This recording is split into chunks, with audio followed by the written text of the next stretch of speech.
할머니가 머무시는 요양원 한 구석은 언제나 특유의 락스 냄새와 옅은 소독약 냄새로 가득했다. 그 마르고 창백한 손을 잡을 때마다 마음이 아려왔지만 할머니는 나를 보며 늘 환하게 웃어주셨다. 그날도 할머니는 주름진 손으로 내 손을 꼭 쥐며 말씀하셨다. 우리 강아지 대학 등록금이랑 나중에 장가갈 때 쓸 집값은 이 할미가 다 준비해놨다.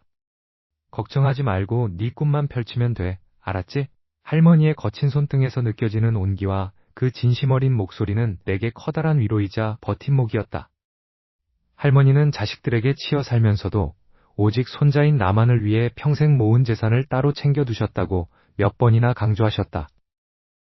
나는 그저 할머니가 오래오래 곁에 계셔주기만을 바라며 할머니의 따뜻한 품끝에 얼굴을 묻을 뿐이었다. 하지만 하늘도 무심하시지. 그 따뜻했던 할머니의 말씀이 채 잊히기도 전에 비보가 날아들었다. 요양원에서 급하게 걸려온 전화를 받고 달려갔을 때 할머니는 이미 차갑게 식어 계셨다. 갑작스러운 심정지였다. 가슴이 찢어지는 듯한 슬픔 속에서 장례를 치르는 내내 눈물이 멈추지 않았다. 부모님 역시 정신없이 통곡하셨고 장례식장은 온통 슬픔으로 가득 찼다. 사무제까지 모두 마친 뒤 드디어 올 것이 왔다. 할머니가 남기신 유산을 정리하고 본격적으로 재산을 분할하기 위해 온 가족이 할머니의 옛집에 모이기로 한 것이다. 사실 우리 가족은 그리 넉넉하지 못한 형편이었기에 할머니가 내게 약속하셨던 그 자금이 정말 간절했다. 하지만 마음 한편으로는 불안감이 엄습했다.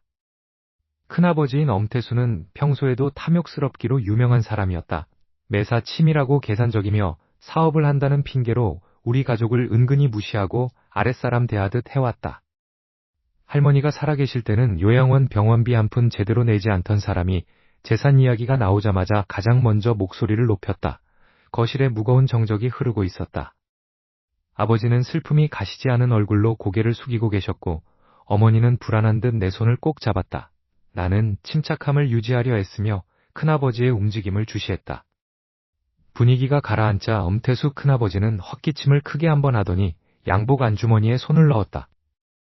그의 입가에는 묘한 비장함과 함께 승리감에 도취된 듯한 비열한 미소가 스쳐 지나갔다. 모두의 시선이 그의 손끝에 쏠렸다.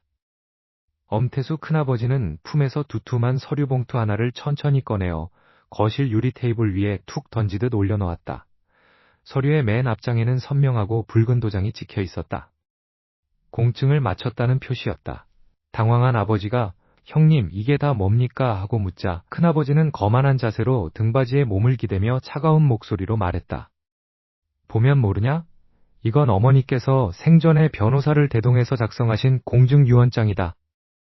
어머니가 남기신 모든 부동산과 예금, 즉 전재산은 장남인 내가 전부 상속받아 관리하기로 되어 있어 너희한테 돌아갈 몫은 단 한 푼도 없다.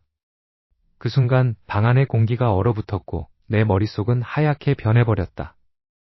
장례식이 끝나고 온통 먹구름이 낀 것 같은 하늘을 바라보며 나는 할머니의 유품이 담긴 작은 나무 상자를 품에 꼭 안았다. 손때가 묻어 반질반질해진 나무 상자에서는 평소 할머니가 좋아하시던 은은한 박하향과 낡은 종이 냄새가 섞여났다.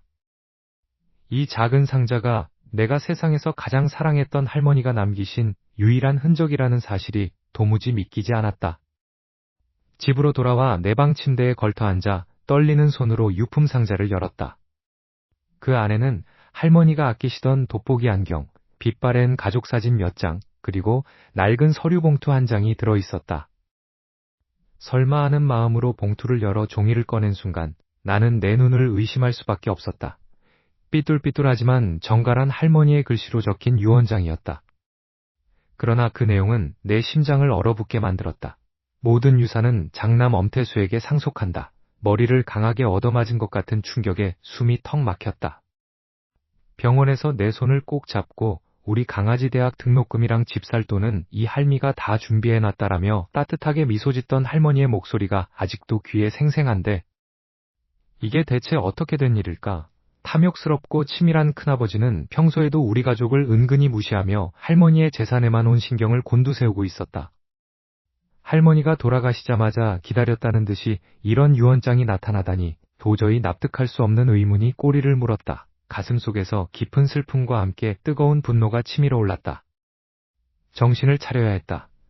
나는 떨리는 마음을 진정시키고 상황을 파악하기 위해 큰아버지에게 전화를 걸었지만 수화기 너머에서는 연결이 되지 않는다는 기계적인 안내음만 반복될 뿐이었다. 이상한 예감이 들어 곧바로 삼촌과 고모들에게 연락을 돌렸고 그제야 충격적인 사실을 알게 되었다.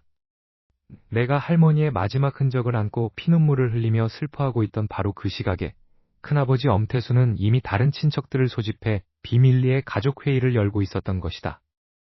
물론 그 자리에 나와 우리 가족의 자리는 없었다. 나에게는 단 한마디의 연락도 없이 마치 존재하지 않는 사람 취급을 하며 구석으로 밀어내버린 채 철저히 그들만의 축제를 벌이고 있었다.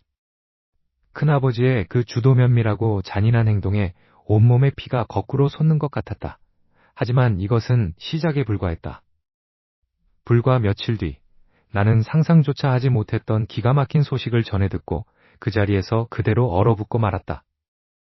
장례식이 끝나자마자 유산을 독차지한 큰아버지 엄태수가 기다렸다는 듯이 수억 원짜리 최고급 외제차로 차를 바꾸고 내 사촌형의 명의로 강남의 한 브랜드 아파트 매매 계약서에 도장을 찍었다는 소식이었다. 큰아버지의 그 뻔뻔한 얼굴이 머릿속에서 떠나지 않았다. 할머니가 돌아가신 지 얼마 되지도 않았는데 유산은 전부 자기 몫이라며 공증된 유언장을 들이밀던 그 탐욕스러운 눈빛. 심지어 나한테는 알리지도 않고 지들끼리만 모여서 비밀 가족 회의를 열었다니 가슴 깊은 곳에서부터 뜨거운 분노와 억울함이 치밀어 올랐다. 큰아버지가 그렇게 서두르는 데에는 분명 무언가 숨겨진 음모가 있을 것이라는 의심이 꼬리에 꼬리를 물었다. 나는 불을 끈 어두컴컴한 방 안에 홀로 앉아 있었다. 방 안에는 오직 창문 틈으로 들어오는 희미한 가로등 불빛과 내 거친 숨소리뿐이었다. 무릎 위에는 할머니가 남기신 유일한 유품인 낡은 나무 상자가 놓여 있었다. 손때가 묻어 반질반질해진 나무 표면을 천천히 쓰다듬었다.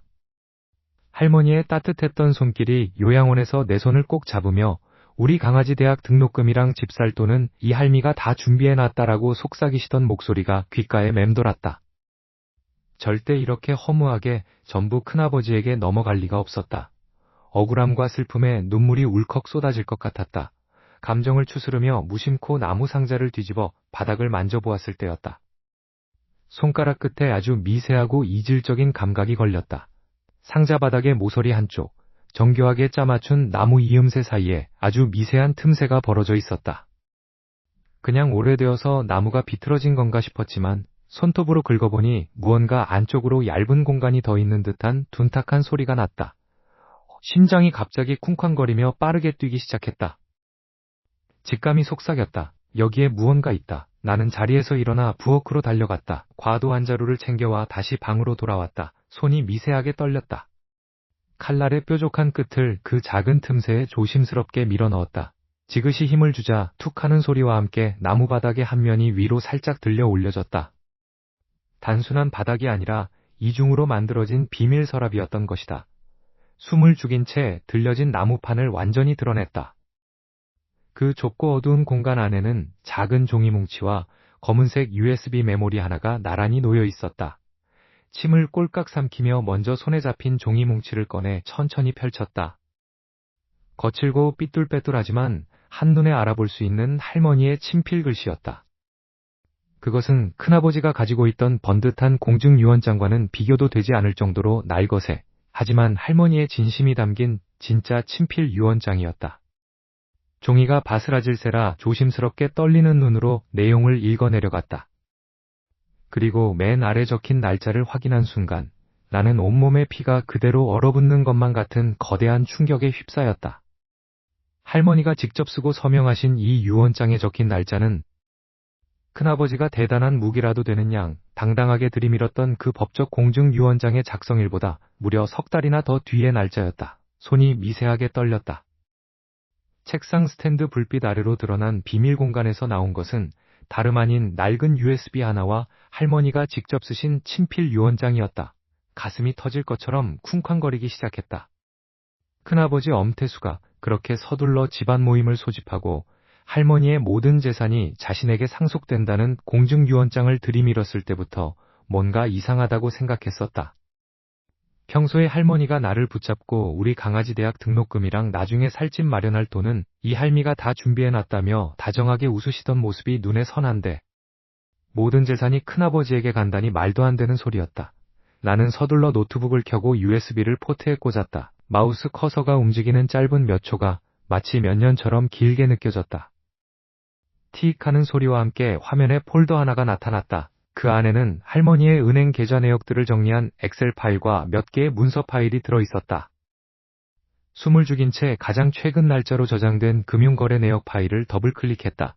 화면 가득 복잡한 숫자들과 날짜들이 나열되었다. 화면을 아래로 스크롤하던 순간 내 눈을 의심할 수밖에 없는 기괴한 기록이 시야에 들어왔다. 할머니가 돌아가시기 직전, 그러니까 의식을 잃고 병원 중환자실에 누워 계시던 바로 그 시기에 엄청난 액수의 정기예금 2개가 통째로 해지되어 있었다. 수억 원에 달하는 할머니의 전 재산 중 가장 큰 비중을 차지하던 핵심 자산이었다. 돈이 빠져나간 계좌의 종착지는 단 한 곳, 바로 큰아버지 엄태수의 개인 계좌였다. 이게 어떻게 된 일이야? 입 밖으로 허탈한 신음이 흘러나왔다. 도저히 상식적으로 이해가 가지 않는 타이밍이었다. 할머니는 당시 산소호흡기에 의존한 채 손가락 하나 까딱하지 못하는 상태였는데 어떻게 은행에 가서 예금을 해지하고 송금을 한단 말인가. 마우스를 쥔 손에 힘이 들어가 땀이 배어 나왔다. 나는 떨리는 마음을 진정시키며 옆에 있던 다른 문서 파일을 열었다. 그것은 다름 아닌 위임장과 증여계약서 스캔본이었다. 문서를 확대하자마자 나는 온몸의 피가 거꾸로 솟구치는 것 같은 분노를 느꼈다. 문서 하단에 찍힌 할머니의 서명과 인감도장. 하지만 자세히 들여다보니 서명의 필체가 너무나 조잡했다. 평소 할머니가 쓰시던 부드러운 곡선의 필체가 아니라 누군가 억지로 흉내내며 떨림을 숨기려고 애쓴 흔적이 역력한 날카로운 글씨체였다. 큰아버지였다.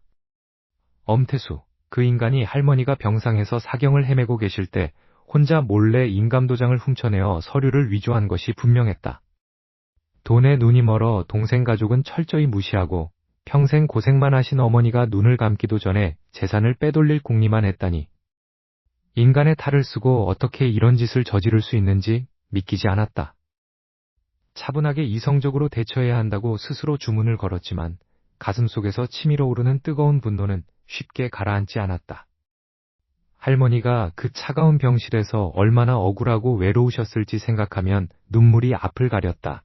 큰아버지의 탐욕스럽고 치밀한 범죄 행각이 담긴 명백한 증거를 드디어 손에 쥔 것이다.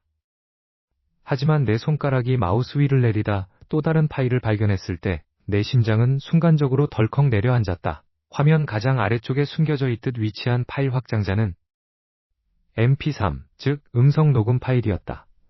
서류 위조와 불법 재산 탈취만으로도 충분히 경악스러웠는데 이 녹음 파일의 존재는 불길한 예감을 고조시켰다.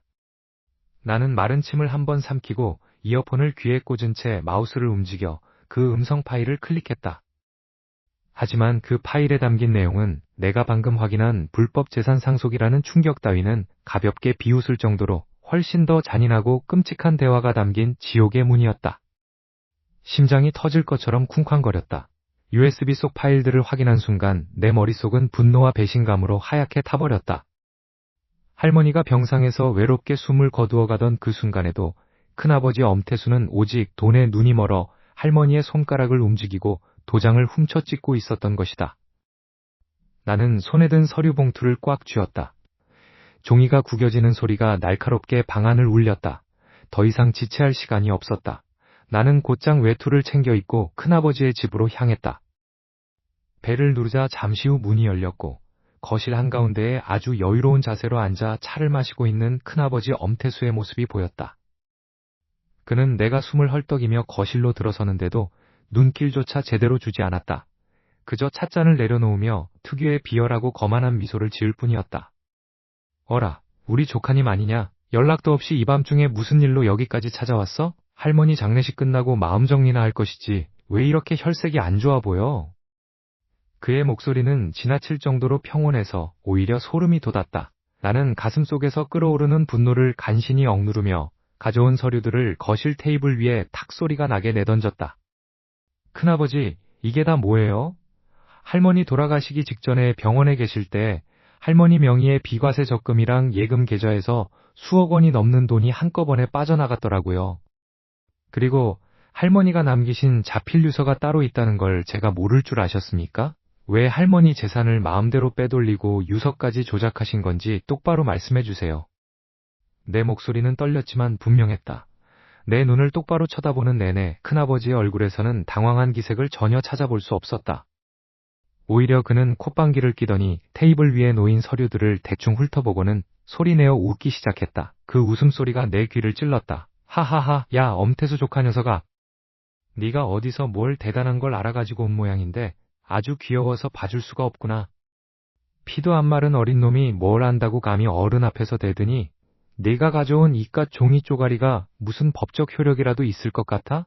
그는 자리에서 느긋하게 일어나더니 거실 장식장 서류함에서 두툼한 서류 봉투 하나를 꺼내 내 앞에 툭 던졌다. 잘 봐라. 이건 할머니가 생전에 직접 나한테 모든 권한을 위임한다는 위임장과 인감증명서다. 법무사 대동에서 완벽하게 공증까지 받아둔 서류야. 할머니가 병원에 계실 때 나한테 고생한다고 직접 다 처리하라고 하신 건데 내가 무슨 수로 이걸 불법이라고 증명할 건데 은행에서 돈을 인출한 것도 유산을 상속받은 것도 전부 다 합법적인 절차에 의해 진행된 거야. 아무것도 모르면 그냥 가만히 있어라. 괜히 분란 만들지 말고. 적반하장도 유분수지. 너무나도 당당한 그의 태도에 숨이 턱 막혔다. 위임장의 서명은 언뜻 보면 할머니의 글씨체와 비슷했지만 분명히 정교하게 위조된 것이 틀림없었다. 할머니가 돌아가시기 전날까지도 나를 보며 눈물을 흘리시던 모습이 떠올라 가슴이 찢어질 것 같았다. 탐욕에 가득 찬 큰아버지의 눈빛을 보며 나는 바지 주머니 속에 넣어둔 USB를 손으로 꽉 쥐었다. 이 안에는 그가 할머니의 도장을 도용하고 서류를 조작했다는 결정적인 디지털 증거와 IP 기록이 들어있었다. 이걸 터뜨리면 당신은 끝이야. 나는 마지막 경고를 하기 위해 입을 열었다. 큰아버지, 제가 아무런 대책도 없이 여기 온 것 같으세요? 저한테 다 생각이 있고 확실한 물증이... 내가 말을 채 끝내기도 전에 큰아버지는 내 생각을 전부 다 꿰뚫어 보고 있다는 듯 한 걸음 앞으로 다가왔다. 그리고 내 어깨를 툭툭 치며 소름 끼치도록 차가운 눈빛으로 나를 내려다보았다. 그의 입꼬리가 비틀려 올라갔다. 조카야, 내가 뭘 쥐고 있든 상관없는데 착각하지 마라.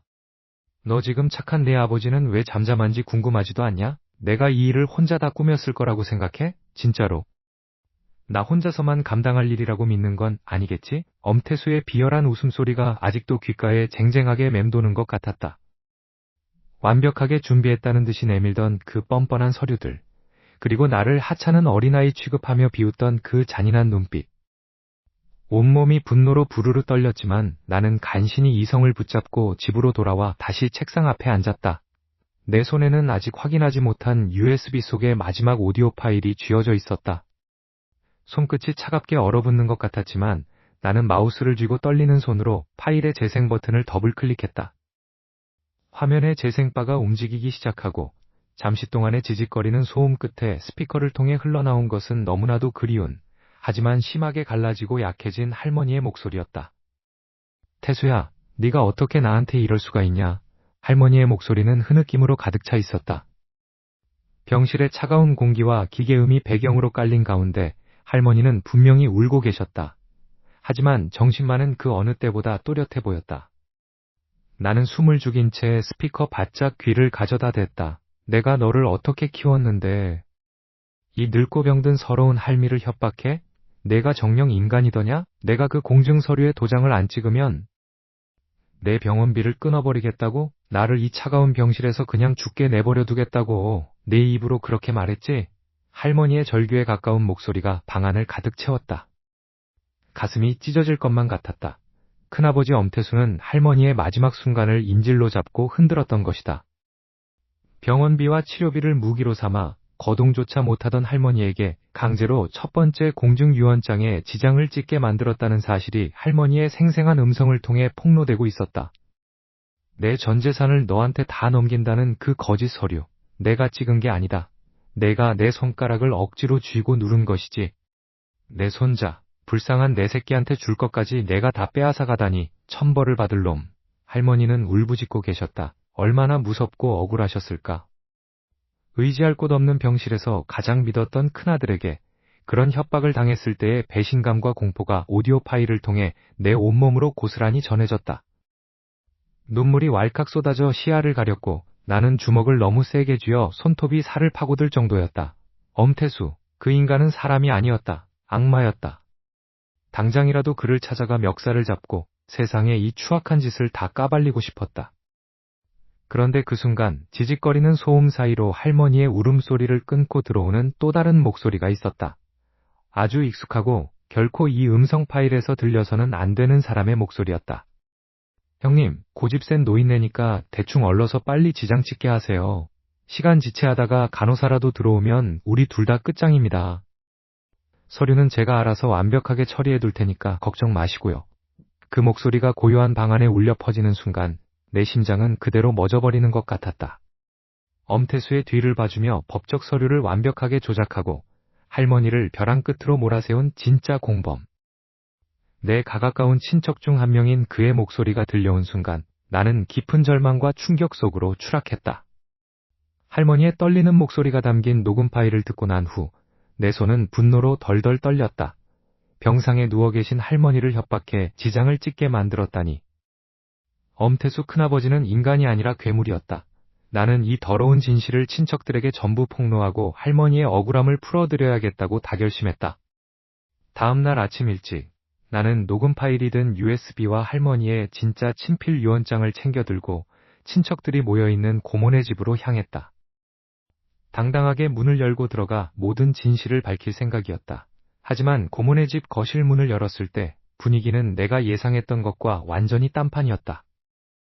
거실에는 이미 큰아버지를 비롯해 고모들과 작은아버지, 사촌들까지 온 가족이 무거운 표정으로 모여 있었다. 내가 들어서자마자 거실을 채우고 있던 대화가 뚝 끊겼고 사방에서 나를 향해 싸늘하고 경멸 어린 시선이 꽂혔다. 그 중심에는 큰아버지가 서 있었다. 큰아버지는 다소 침통하고 억울하다는 표정으로 눈시울까지 붉힌 채 친척들 앞에 앉아 있었다. 그 야비하고 치밀한 인간이 내가 움직이기 전에 이미 한 발 앞서 손을 쓴 것이었다. 어쩜 애가 저렇게 뻔뻔할 수가 있니? 얼굴을 들고 여기까지 찾아오다니. 고모 한 명이 나를 보며 혀를 찼다.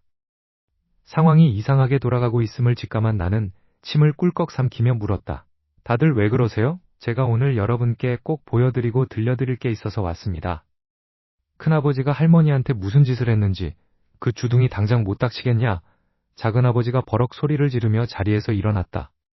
태수 형님이 이미 다 말씀하셨다. 내가 할머니가 남기신 유산을 혼자 독차지하려고 눈이 뒤집혀서 할머니 필적을 흉내내서 가짜 유언장을 만들고 다닌다며?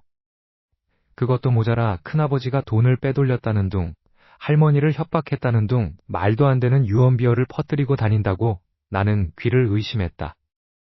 큰아버지는 내가 가진 증거들을 역으로 이용해 나를 돈에 미쳐 날뛰는 페류나로 만들어 놓은 상태였다. 큰아버지는 친척들 앞에서 눈물을 훔치며 가증스러운 목소리로 읊조렸다.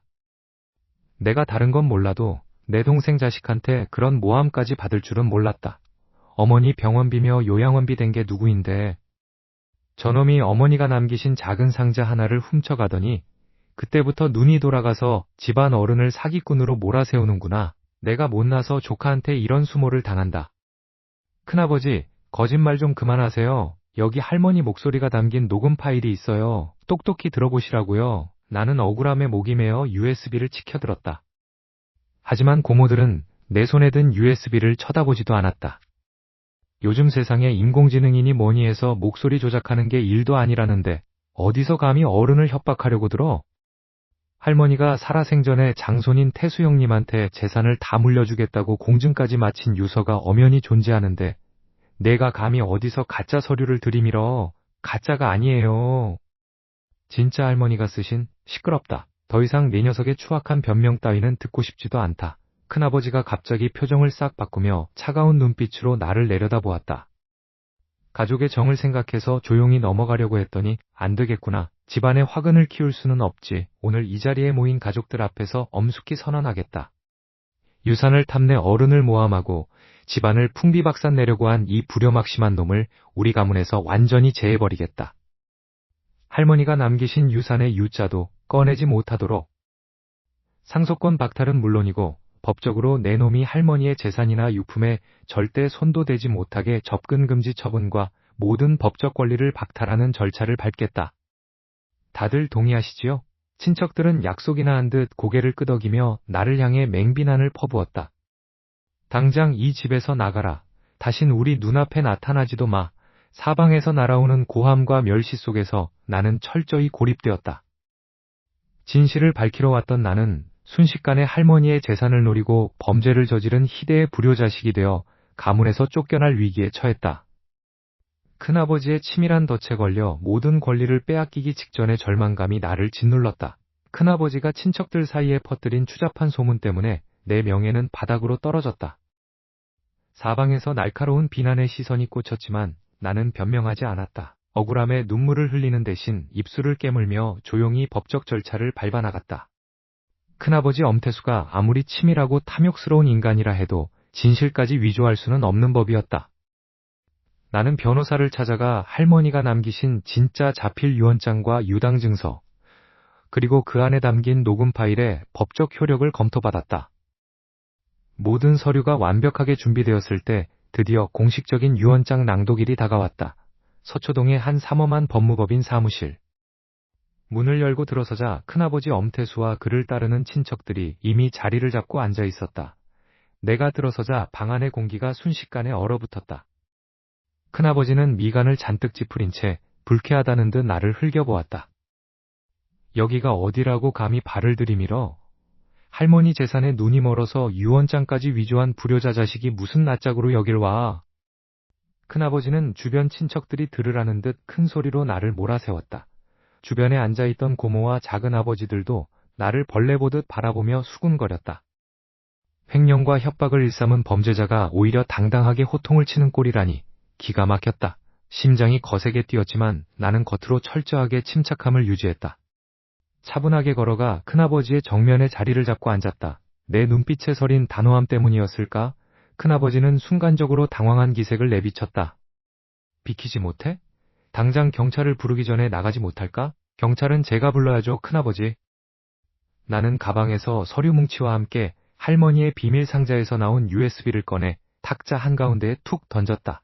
둔탁한 소리와 함께 검은색 USB가 변호사와 큰아버지 사이에 놓였다. 그게 뭐냐? 어디서 또 가짜 서류를 만들어 와서 사기를 치려고. 이건 할머니가 돌아가시기 직전 큰아버지가 병원비를 무기로 협박해 강제로 지장을 찍게 했다는 증거가 담긴 녹음 파일입니다. 그리고 여기 있는 서류는 할머니가 온전한 정신 상태에서 직접 작성하시고 서명하신 진짜 자필 유언장이고요. 큰아버지가 할머니의 서명을 위조해서 예금을 무단으로 인출한 내역서와 법정 감정서도 함께 첨부했습니다. 어디 한번 변호사님 앞에서 확인해 볼까요? 내 단호하고 거침없는 태도에 큰아버지의 얼굴이 순식간에 흑빛으로 변했다. 그의 곁에부터 함께 이익을 챙기려던 친척들도 당황한 기색을 감추지 못하고 서로 눈치를 보기 시작했다. 엄태수의 눈동자가 격렬하게 흔들렸다.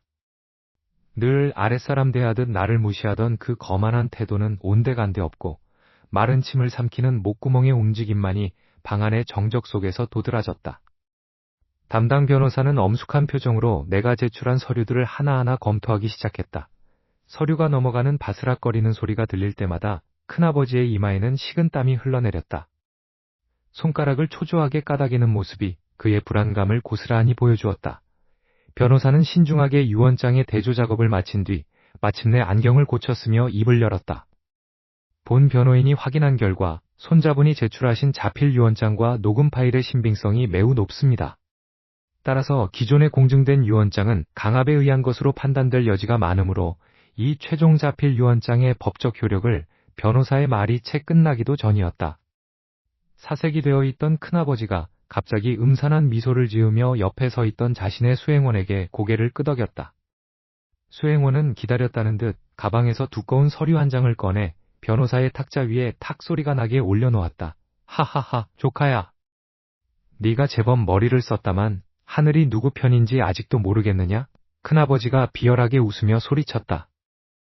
변호사가 그 서류를 받아들자 큰아버지는 나를 매섭게 노려보며 쐐기를 박듯 말했다. 그 유언장이 작성된 시점을 잘 보아라. 그건 할머니가 돌아가시기 딱 3달 전이다. 그리고 이게 뭔지 아느냐? 대학병원 정신건강의학과에서 공식 발급된 할머니의 진료기록부다. 할머니는 그 유언장을 작성하기 반년 전부터 중증 치매와 선망 증상으로 정상적인 의사결정이 불가능했다는 의학적 소견서지. 즉, 네가 가져온 그 유언장은 의학적으로 완전히 심신상실 상태에서 작성된 것이므로 법적 효력이 전면 무효라는 뜻이다. 큰아버지의 폭탄 선언에 법률사무실 안은 다시 한번 거대한 충격에 휩싸였다. 할머니가 치매였다니 나는 도저히 믿을 수 없는 현실에 정신이 아득해졌다. 법정 안의 공기는 얼어붙을 듯이 차가웠다. 변호사 사무실에서 시작된 싸움은 결국 이곳 법정까지 이어졌고 오늘이 바로 그 긴 전쟁의 마침표를 찍는 날이었다. 재판장의 엄숙한 목소리가 넓은 공간에 울려 퍼졌지만 내 귀에는 오직 심장의 쿵쾅거리는 고동 소리만 들릴 뿐이었다. 내 옆에 앉은 엄태수 큰아버지는 여전히 거만한 태도로 턱을 치켜들고 있었다. 하지만 그의 초조하게 떨리는 손가락 끝은 숨기지 못하고 있었다. 존경하는 재판장님, 피고 측이 제출한 공증유언서는 고인의 진정한 의사가 반영되지 않은 결과물입니다. 우리 측 변호사가 침착하면서도 힘있는 목소리로 변론을 시작했다. 엄태수 씨는 고인이 병상에 누워 의사소통이 온전치 못했던 점을 악용하여 병원비 지급을 중단하겠다는 협박으로 날인을 강요했습니다. 여기 그 증거가 있습니다. 법정에 설치된 대형 스크린에 할머니의 힘없는 목소리가 흘러나왔다. USB에 담겨있던 그토록 듣고 싶었고 또 들을 때마다 가슴이 찢어지던 할머니의 울음 섞인 음성이었다. 태수야, 내가 어떻게 나한테 이럴 수가 있냐? 내가 아파 누워있는데 병원비를 안 내주겠다고 협박을 해? 내 전 재산을 다 가져가야 속이 시원하겠냐? 녹음 파일이 재생되자 법정 안은 순식간에 술렁이기 시작했다. 방청석에 앉아있던 친척들의 수군거림이 커졌고 엄태수 큰아버지의 얼굴은 순식간에 흑빛으로 변했다. 그는 자리에서 벌떡 일어나 소리를 질렀다. 저건 조작된 겁니다. 저 싸가지 없는 놈이 재산을 탐내서 할머니 목소리를 인공지능인지 뭔지로 위조한 거라고요. 재판장님, 속으시면 안 됩니다. 저놈은 돈에 눈이 먼 페류나입니다. 피고 정숙하세요. 한 번만 더 소란을 피우면 퇴정 조치하겠습니다. 재판장의 매서운 경고에 큰아버지는 씩씩거리며 다시 자리에 앉았다. 하지만 그의 이마에는 이미 식은땀이 흥건하게 흘러내리고 있었다. 우리 변호사는 멈추지 않고 결정타를 날렸다. 할머니가 마지막 날에 작성하신 친필 유언장 그리고 정신과 전문의의 감정서가 차례대로 제출되었다. 할머니가 돌아가시기 직전까지 민사상 행위 능력이 완벽하게 온전하셨으며 큰아버지의 협박 속에서도 손자인 나를 위해 마지막 힘을 쥐어짜내어 유언장을 작성하셨다는 사실이 객관적인 수치와 증거로 증명되는 순간이었다. 따라서 엄태수 씨가 불법적으로 이전한 예금자산 전액을 원상복구하고 고인의 최종 친필 유언장에 따라 모든 상속 절차를 이행해야 마땅합니다. 재판장은 양측의 자료를 번갈아 검토한 뒤 안경을 고쳤으며 우리 쪽을 바라보았다. 마침내 판결이 내려질 차례였다. 할머니, 보고 계시죠? 이제 곧 할머니의 억울함이 풀리고 저 욕심 많은 인간이 죗값을 치르게 될 거예요. 나는 속으로 할머니의 이름을 간절하게 불렀다. 본 법정은 원고 측이 제출한 증거의 신빙성을 모두 인정합니다. 피고 엄태수가 제시한 유언 공증서는 무효임을 선언하며 고인의 최종 의사가 담긴 친필 유언장의 효력을 인정. 재판장의 판결이 채 끝하기도 전이었다. 법정의 뒷문이 거칠게 열리며 검은 양복을 입은 낯선 남자가 다급하게 뛰어들어왔다. 그의 손에는 한 장의 서류 봉투가 들려 있었다. 남자는 곧장 피고 측 변호인석으로 달려가 서류를 건넸고 서류를 확인한 큰아버지의 변호사가 다급하게 손을 들었다. 재판장님, 잠시만 판결을 멈춰주십시오. 방금 고인의 병원재단으로부터 새로운 의료기록과 함께 이번 사건의 판도를 완전히 뒤집을 만한 충격적인 서류가 도착했습니다. 그 순간 절망에 빠져있던 엄태수 큰아버지의 입꼬리가 기괴하게 올라가기 시작했다. 그는 나를 매섭게 노려보며 낮게 읊조렸다. 너 따위 어린 놈이 감히 날 이기려고 들어? 진짜 게임은 이제부터다. 이 불쌍한 자식아. 새롭게 제출된 서류의 정체는 무엇일까? 재판장의 미간이 급격하게 찌푸려졌고 법정 안은 다시 한번 걷잡을 수 없는 혼란 속으로 빠져들기 시작했다.